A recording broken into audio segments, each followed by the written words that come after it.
Hi, it's Jake at Canadian Cutting Edge, and today we're going to take a look at a fixed blade from HARNDS. This is a fixed blade with 9CR18 MOV, thick chunk of steel, not quite at a 1/4 inch, a little bit smaller. Big, heavy chunk of steel, a handle that might not look that comfortable at first, but it actually is. A nice swell here, deep finger choil there.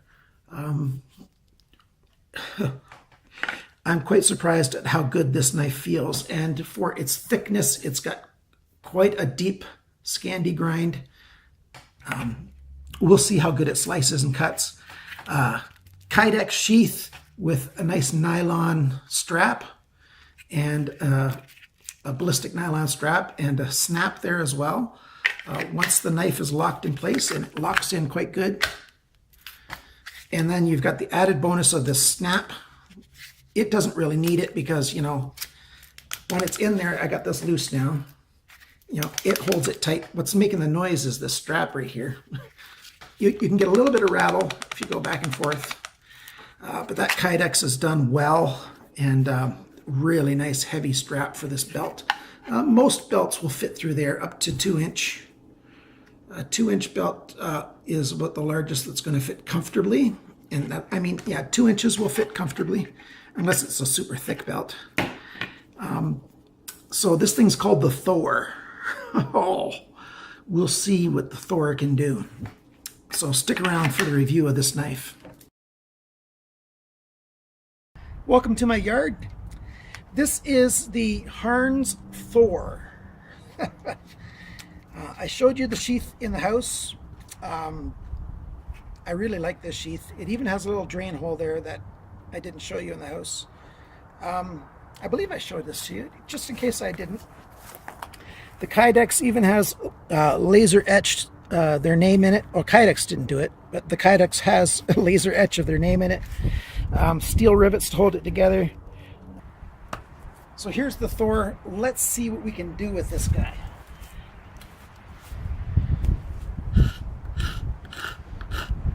Create some kindling.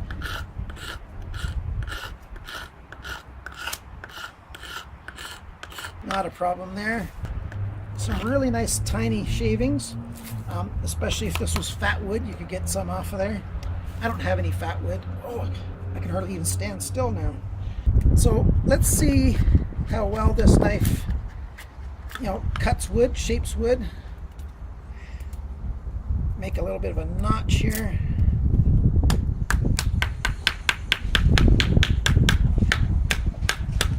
This knife would definitely benefit from a lanyard that I could hold back here to do some light chopping, because it's got a lot of weight up here. It's a heavy knife with a thick spine there.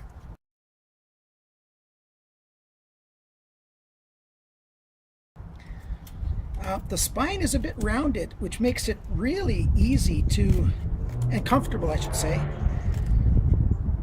you know, to use your thumb back here from your opposite hand for support. Makes it really easy to cut and shape. I'm not really making a notch here, but if I was, it would work out quite well, I think. You know, if I wanted to, you know.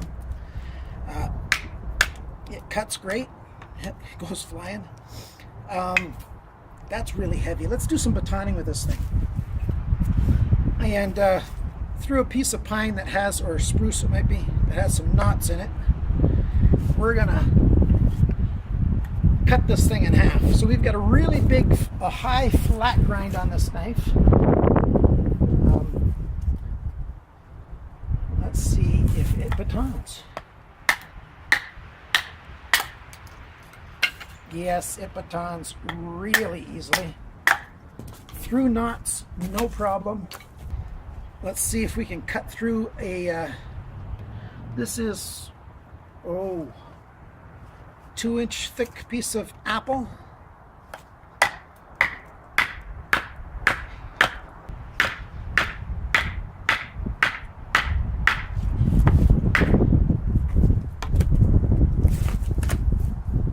The other side shows better. Look how smooth that cut is. Right through that apple. No problem. This is a knife that you can use if you really need to wail on something. Let's see if we can baton this piece of apple in half. So let's see. Whoa, I'm gonna knock this whole contraption over if I'm not careful. It's basically through now, isn't it? A little twist.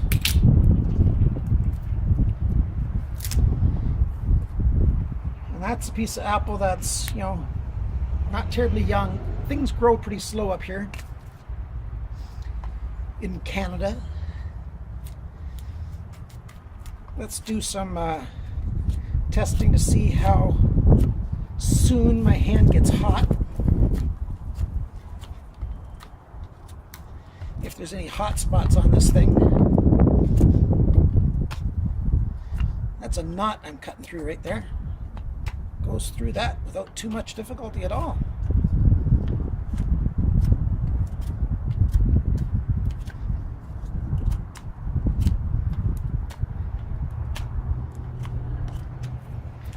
Holding that's no fun. That knot right there is getting in my hand. Let's try a different piece of wood. Oh, I've got one in my hand.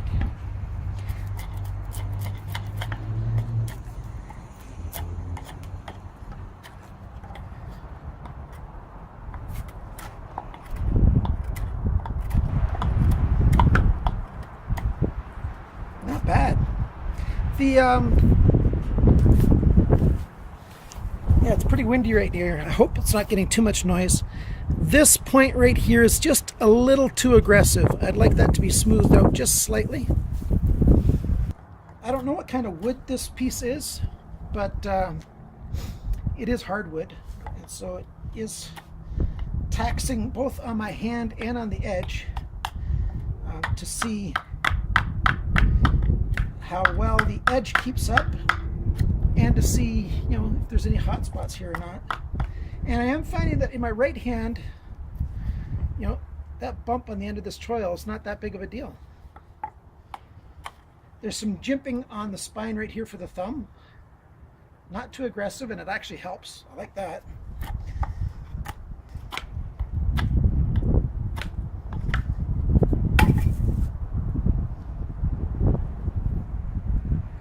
This edge is perfect. This is 9CR18 MOV.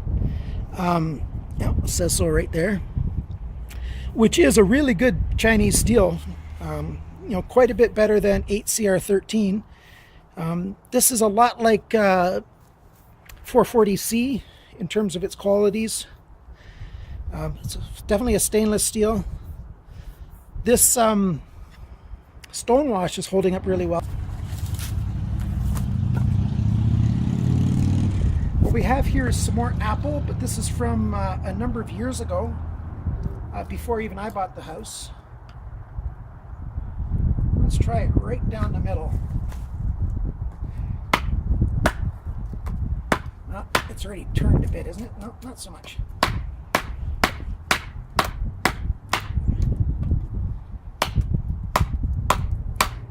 Let's try it this way.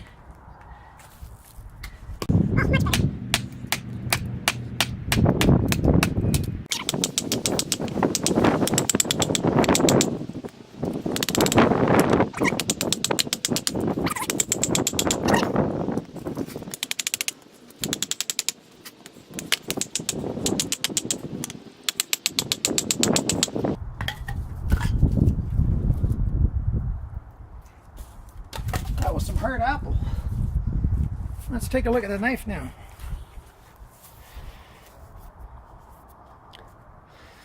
They did a great job with this G10. It's not damaged anywhere where I whacked on it. The blade shows absolutely no wear anywhere at all. The only wear I see is on the G10 right there. That little bit of white. That'll probably wipe off. Yep, this is a good piece of 9CR18. Very good. HARNDS, you did an excellent job on this knife. For the size of the spine though, I'd like another inch of blade. You know, if this nice thick heavy blade, I'd like it an inch longer. 5.5, 6 inches would be really nice. So I think you're going to watch this review. Maybe make Thor 2. Make it just a little bit bigger. Let's do some tip testing. I don't expect there to be any damage to this thing. It's just so thick and hardy.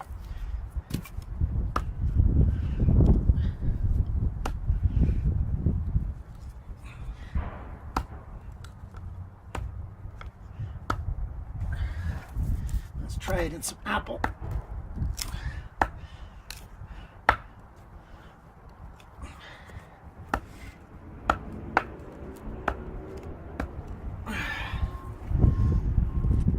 Yeah, nothing at all, not even a hint. What a lot of people like to do with their outdoor knives is create sparks with a ferro rod, but I already know that this one won't work because the spine is rounded. So I could check it on, I could do it across the cutting edge. I don't really want to because that wrecks cutting edges. So how am I going to strike a ferro rod with this knife? Well, I saw that we've got a really nice whacking area back here for, you know, if you want to break some nuts, maybe even break up some rocks or whatever. So I'm going to create or test for a nice fine edge here first. So let's try this. Let's see what we can do here. See if we can throw a, oh, we can. There we go. I don't have to do anything.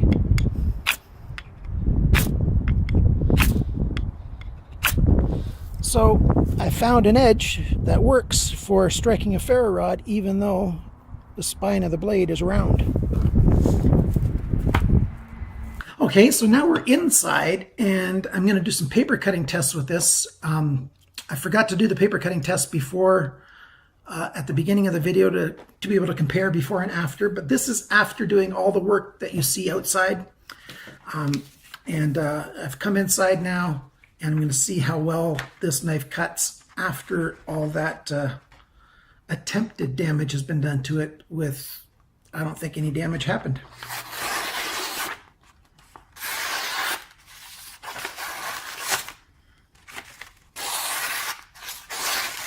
I can't really compare to before and after. There is one spot where it's catching a little bit. I can't see anything with the naked eye. Or why that is. So there you go, that's pretty good. Not bad at all, I don't mind it. So there you go, guys. This is the HARNDS Thor. You can find it if you look around online, AliExpress, DHgate, maybe eBay. I've not seen this particular HARNDS knife on GearBest yet, but I'm going to suggest that they get it.